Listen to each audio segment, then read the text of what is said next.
Hi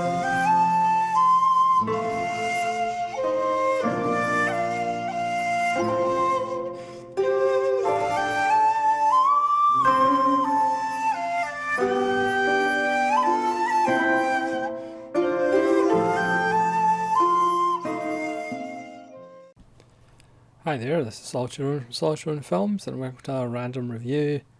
Today's random review comes from 1941, and it's The Sea Wolf, starring Edward G. Robinson, Ida Lupino, and John Garfield, directed by Michael Curtiz, based on the Jack London novel.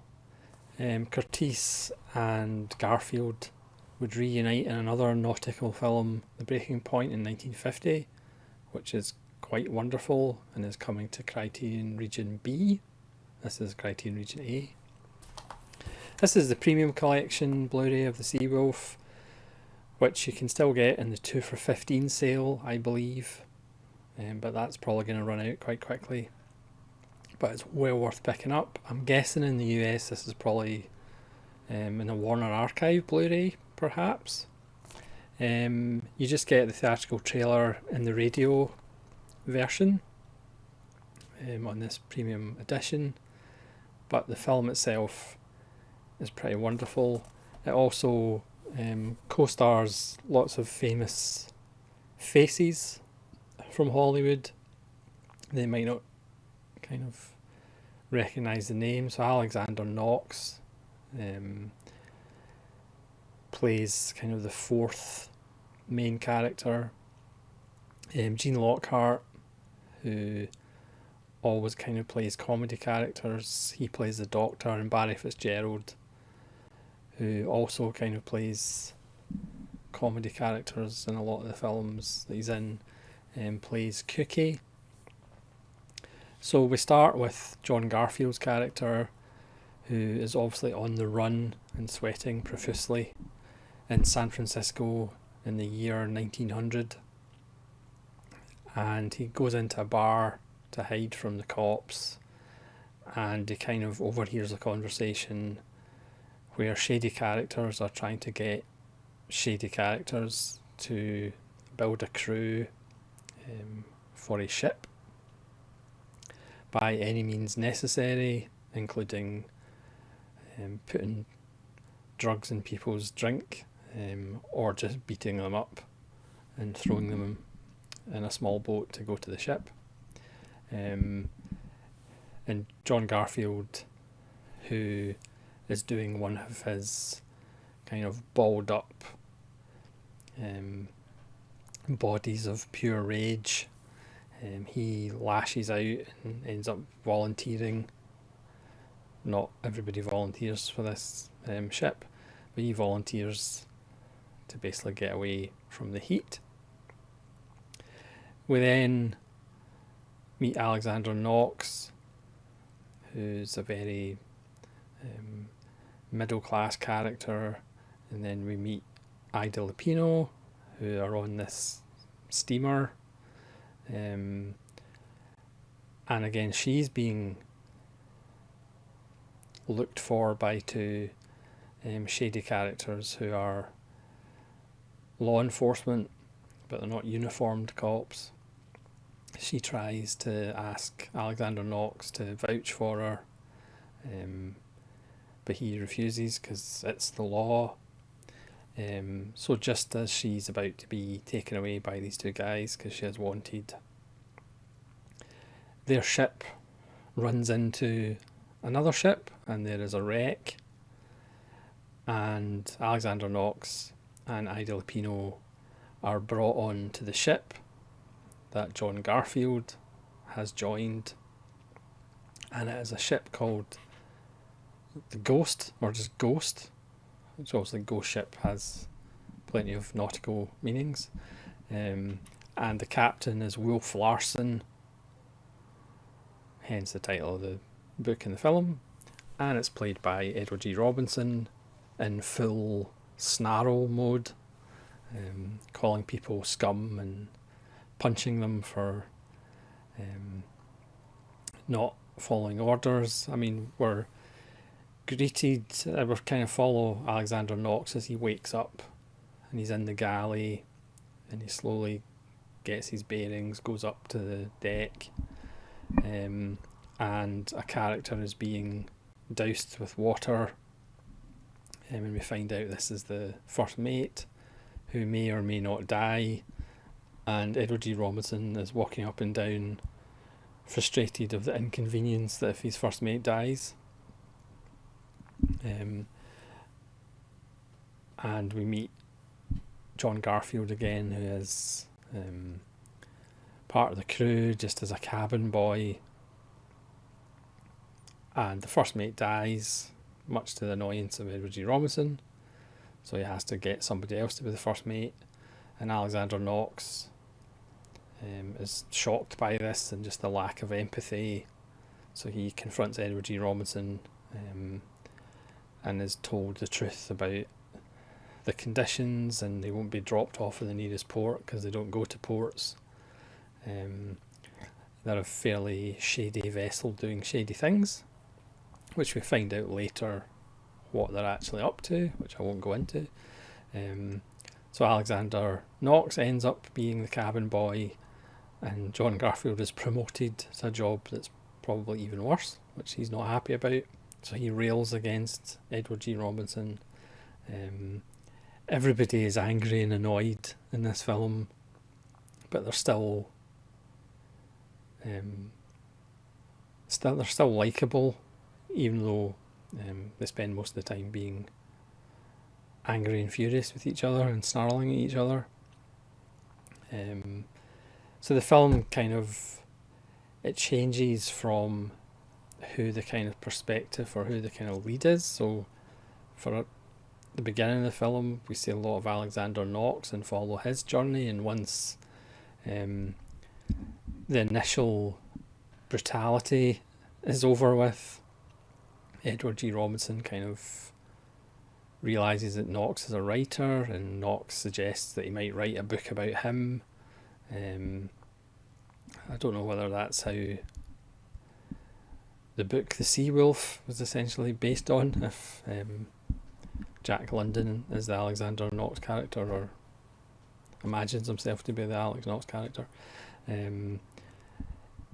Edward G. Robinson's character seems brutal and unfeeling, but when Knox goes into his cabin, you realise he's got all these books, including Milton's Paradise Lost, and there's sections underlined of better to reign in hell than serve in heaven, which that kind of floats Edward G. Robinson's boat, pardon the pun. And then he has this grand idea that maybe Knox will write a book about him and he can share his stories with him.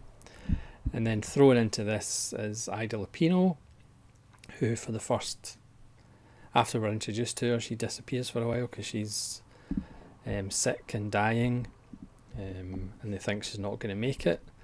But the doctor, played by Gene Lockhart, who has obviously had his own problems, and that's why he's ended up in this ship, and he's a kind of joke of the ship, and he's got an alcohol problem, and he suggests the only way that she's going to survive is if they do a blood transfusion, but his hands are very shaky, and Alexander Knox tries to say that he believes in him, and it's time to do a miracle.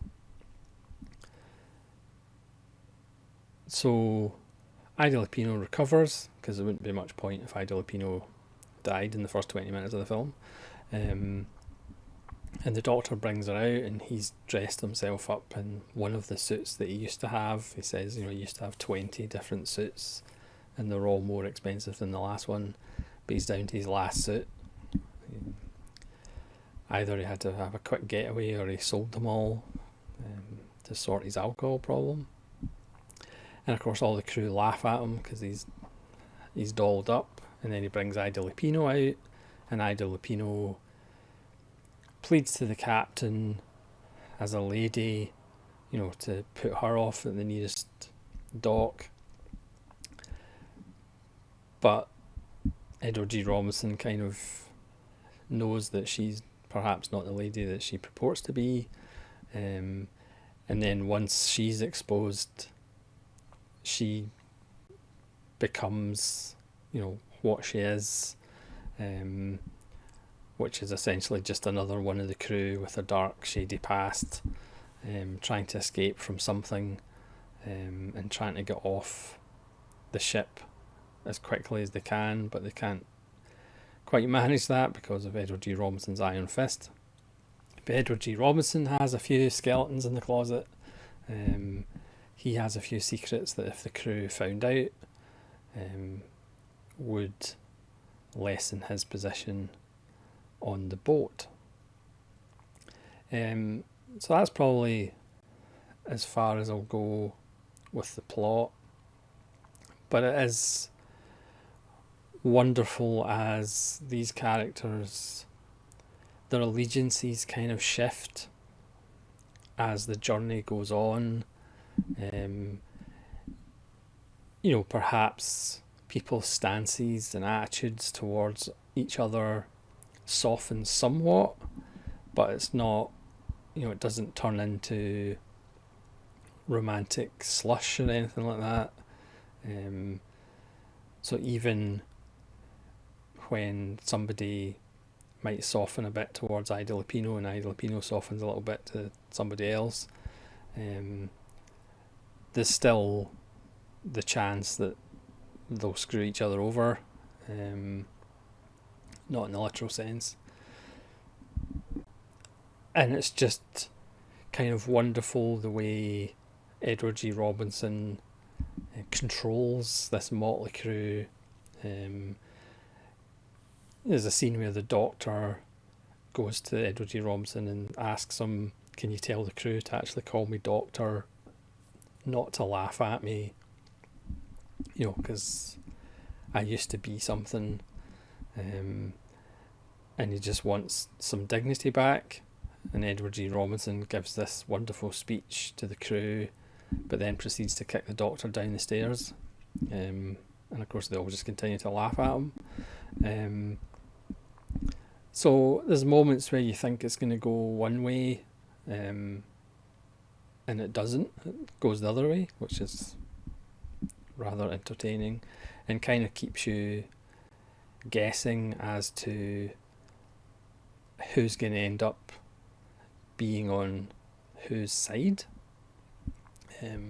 Again, Edward G. Robinson is wonderful, snarling his way through it, but again, his character isn't just one-dimensional.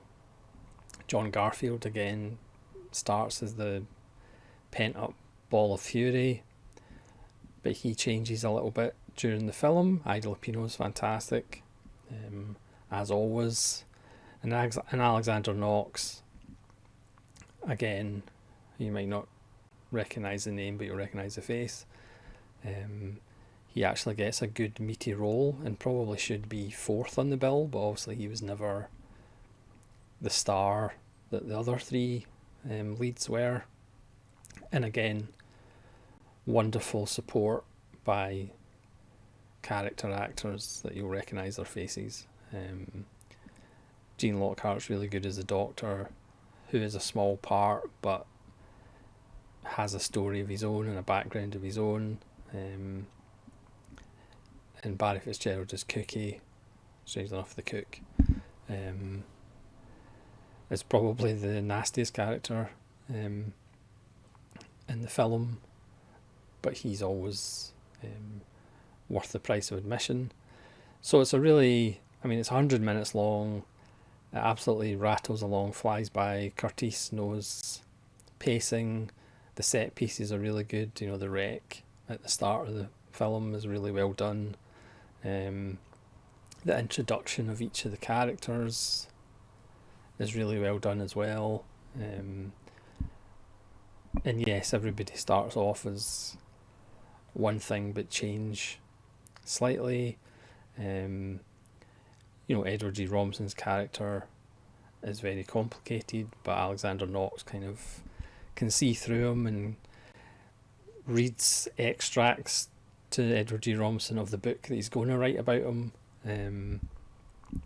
and that's kind of wonderful, as Edward G. Robinson wants to know how the book's going to turn out. It's just a fantastic little film from 1941. Again, they certainly don't make them like this anymore. I mean, if you were making this now, I mean, who would you have instead of Edward G. Robinson and John Garfield? Tom Hardy and Leonardo DiCaprio and Margaret Robbie instead of Ida Lupino. I mean, it just wouldn't really work now, would it? Beautifully shot. Obviously the black and white and the Blu-ray looks really good, and just a wonderful little film, and makes, as I say, makes a fun double bill with Michael Curtiz and John Garfield in The Breaking Point in 1950. So thanks very much for watching this random review. Please let me know what you think of the Seawolf. As I say, I don't know how long the HMV 2 for 15 is going on, but it's well worth picking up for £7.50. But like I say, I don't know whether it's in the Warner Archive in the United States. So thanks very much for watching. This is Solitary Ronin from Solitary Ronin Films, saying farewell.